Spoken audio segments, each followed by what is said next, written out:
So hello friends, I am back with the Shiva trilogy part 1, that is the Immortal of the Melwas, chapter number 22. The name of the 22nd chapter is Empire of the Evil.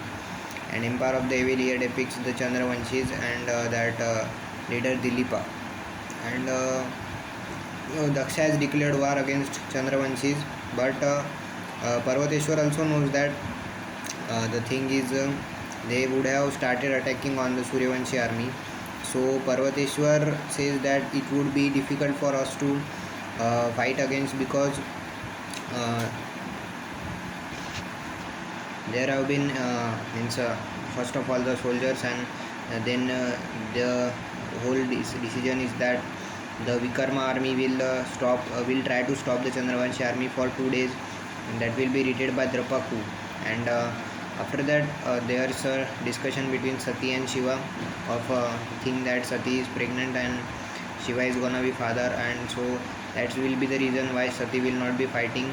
And in the meantime there's the whole discussion of how the army will be fighting against the Chandravanshis. And everyone is thinking that Shiva will not participate in the field, means a battlefield, and he will be just watching the war with Daksha.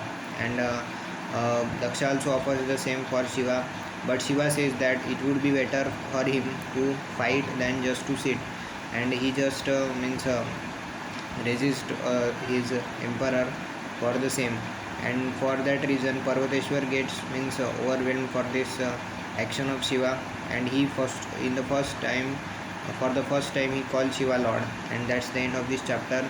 We will meet in next chapter. Thank you.